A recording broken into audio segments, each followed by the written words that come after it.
Natapos na ang 3-day official visit ni Pangulong Ferdinand Marcos Jr. sa Estados Unidos at sa kanyang pagbalik sa Pilipinas, bit-bit nito ang isang military and trade deal. Natalakay din sa pag-uusap ni PBBM at US President Donald Trump ang tungkol sa ironclad commitment ng Estados Unidos, partikular sa geopolitical stance nito sa Indo-Pacific region. Mula sa Washington, narito ang report ni Net25 correspondent Rosel Feria. Nagkita na at nagkausap sina Philippine President Ferdinand Marcos Jr.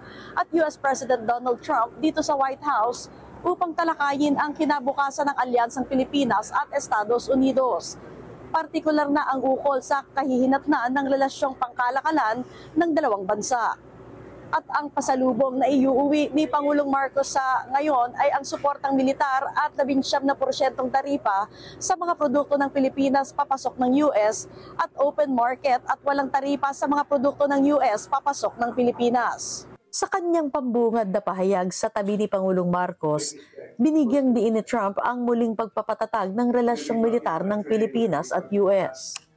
But we have some fantastic military relationships with the Philippines, and that's been reinstituted. And Pete, I would say that you couldn't be happier, right, with the relationship. Great partner. Bilang tugon, pinahalagahan ni Pangulong Marcos ang alyansa ng dalawang bansa at sinabing magpahanggang ngayon, ang pinakamalakas na kaalyado ng Pilipinas ay Estados Unidos. Of course, we're all very happy to be here to once again reaffirm the very strong ties between the Philippines and the United States, ties that go back over 100 years. And considering the context in which we live these days, especially in my part of the world, this has evolved into as important a relationship as is possible to have. We must remember that the United States is our only treaty partner in the Philippines, and that has stood us in good stead over the years, certainly through the Second World War, and the cultural memory of all Filipinos, down to even the school children, is that our strongest, closest, most reliable ally has always been the United States. That is something that we value, that we are grateful for, and that we will continue to foster as we go on. With the leadership of President Trump, I am very confident that we will be able to achieve that.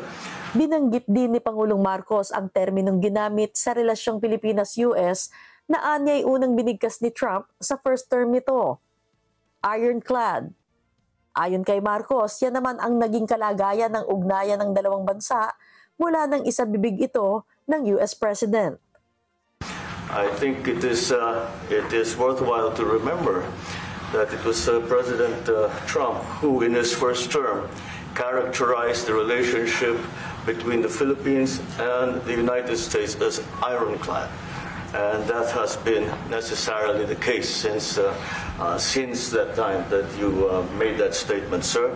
And it is something that the Philippines will always hold close to its heart. Thank you once again, and we are honored, and it is our great pleasure to be here and to visit with the President of the United States. Thank you, sir. Nang tanungin si Marcos kung paano nitong babalansehin ang pakikipag-ugnayan sa China at US, lalo na't mamumuno ang Pilipinas sa ASEAN sa darating na 2026, narito ang kanyang tugon. There is no need, in a sense, to balance, as you characterize it, to balance our relationship within the United States and China, simply because our foreign policy is an independent one. And we are those like-minded nations who share the same values as we do, who hew to international law, most specifically the UNCLOS, present that position very clearly to anyone who has intentions of unilaterally changing the world order, and that is how we are guided. Kaugnay nito, sinabi naman ni Trump na wala itong pakialam sakaling magkasundo ang China at Pilipinas. Anya, maayos naman ang relasyon ng Washington at Beijing. Sinabi ni Trump kay Marcos na gawin ang lahat na kailangan gawin to make the Philippines great again. I don't mind if he gets along with China, because we're getting along with China very well. We have a very good relationship. In fact, the magnets, which is a little complex piece of material, but the magnets are coming out, very well. They're sending them in record numbers. We're getting along with China very well, and I don't mind if the president dealt with China, if that's meant, because I think he has to do what's right for his country. I've always said, make the Philippines great again. Do whatever you need to do, but you're dealing with China wouldn't bother me at all. It is something that we have to do in any case. Yeah. Sa usaping pagpapalakas ng militar ng Pilipinas, partikular na sa pagdaragdag ng missiles sa tulong ng US, sinabi ni Pangulong Marcos na ito ay kinakailangan at hindi maiiwasan. All of what we consider part of the modernization of the Philippine military is really as a response to the circumstances that surround the situation around the South China Sea and now what we used to refer to as Asia Pacific, which we have expanded now to the Indo-Pacific. And if we would certainly, like in any kind of military spending, we would wish that that wasn't necessary, but it is. And so that is what we are doing. And as an adjunct to the question about the ammunition production, this is actually the United States is assisting the Philippines in what we call our self-reliance defense program, which is to allow us to be self-reliant and to be able to stand our own 2 feet, whatever the circumstances that occur in the future. And the reason that we have encouraged more interaction with the United States is because it is necessary. And it is not just with the United States.